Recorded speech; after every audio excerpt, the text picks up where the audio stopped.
السلام ورحمة الله وبركاته أخواتي العزيزات، مرحبا بكم في قناة كوزين مينا.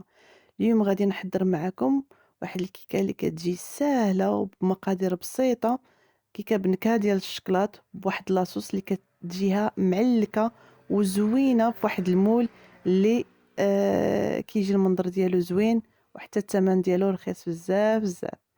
فما عليكم غير تفرجوا في الفيديو حتى الاخر. الا كنت اول مره او كنت اول مره كتزوروا قناتي فمرحبا بكم. ما تنساوش تفعيل الجرس وتشجيعنا بالضغط على الاعجاب، رايكم كيهمنا.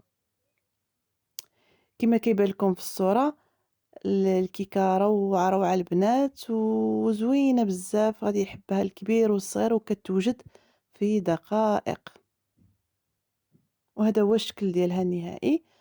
دابا غادي نبدا معكم في المقادير ديالها، فبقاو معايا باش تشوفوا مقادير وطريقة التحضير.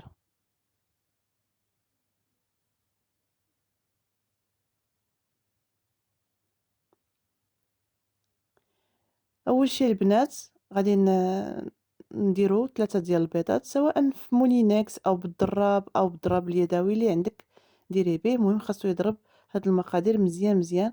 غادي ندير 3 ديال البيضات.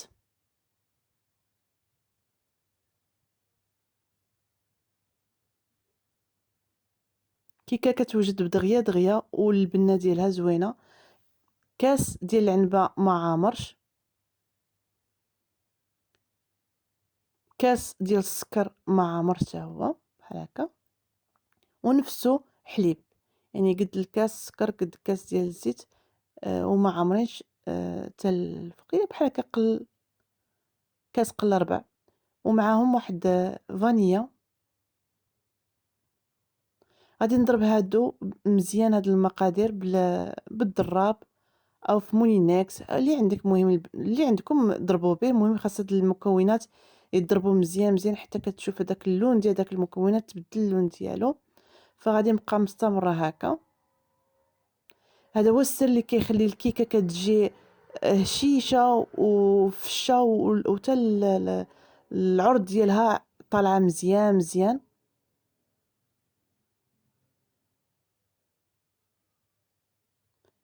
من بعد غادي نزيد 2 كيسان ونص ديال العنبه ديال الطحين اللي مغربل.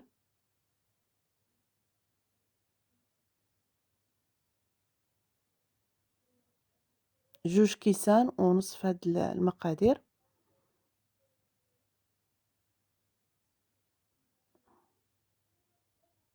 وكنبقى نضرب، كل ما نضيف كميه بكميه كنضرب وكنزيد عاوتاني الكميه اللي موراها حتى كنكمل هاد الطحين ديالي كامل يدخل في هذاك المكونات الاولى. فهي كيكه ساهله والنتيجه روعه. زدت كاس ونص ديال الطحين حتى هو غادي نولي نزيد، يعني في المجموع ديالها 2 كيسان ونص ديال الطحين.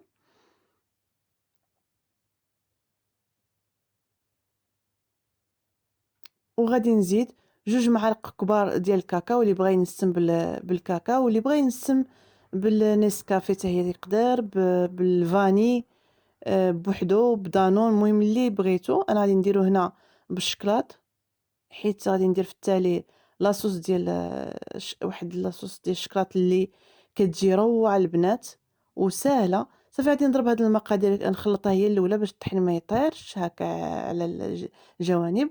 وغادي نستمر في التحريك حتى يتنسجموا هادوك المقادير الاولى مزيان مزيان. فهاد الكيكه للمبتدئات ساهله البنات وناجحه 100%.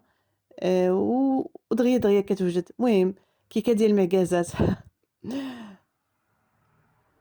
ولكن النتيجه روعه. دابا تشوفوا الحجم ديالها كيتضاعف وكتصدق 100%. صافي جبت هذا المول. آه هو صراحه رخيص وتفاجأت بالنتيجه ديالو. خديته بغير ب 13 درهم 260، ولكن روعه وتقدي تفني فيه بزاف.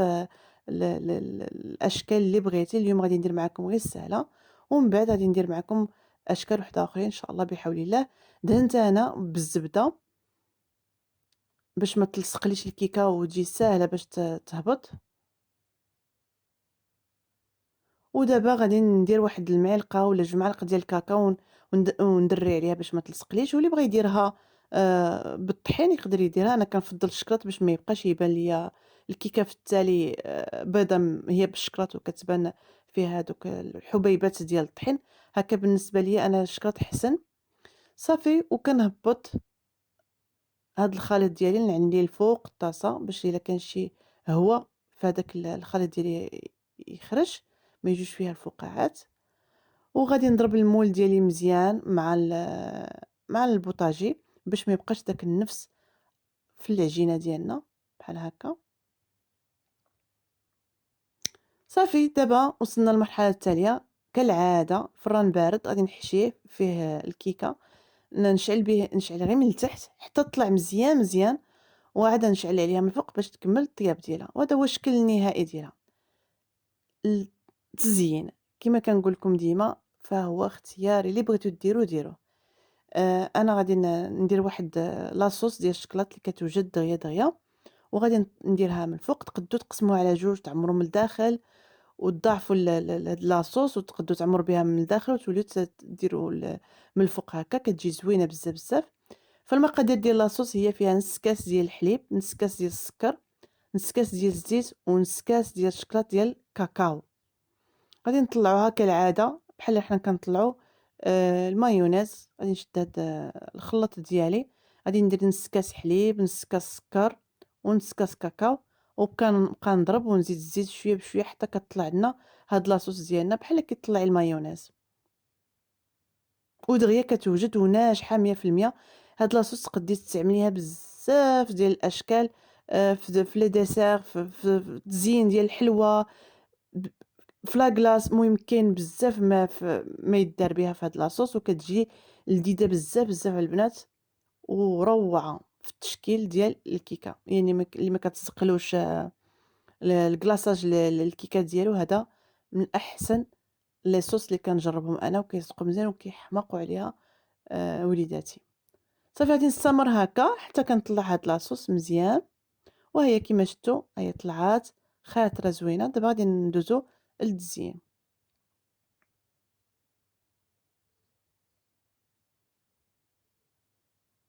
صافي غادي نفرغوها كيما قلت لكم. تقدروا تضاعفوا هاد المقادير وتفرقوا الكيكه ديالكم تزوق من الداخل ومن برا، كتجي حتى هي زوينه بزاف.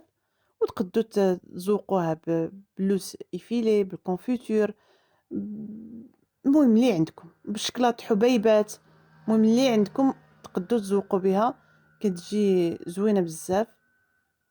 صافي غادي نطلي هاد الشكلاط وتقدّوا حتى لهاد الخليط ما توصلوش واحد المرحلة لأنه يجي عاقد بزاف باش يجيكم ساهل أنكم تطليوها الكيكة ديالكم.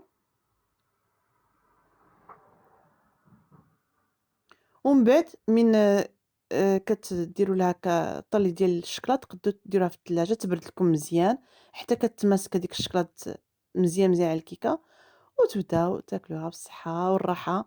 هذه هي الكيكة اليوم اللي جربتها معاكم، كتجي زوينة. نتمنى أنها تنال الإعجاب ديالكم، ونتمنى أنكم تجربوها في ديوركم.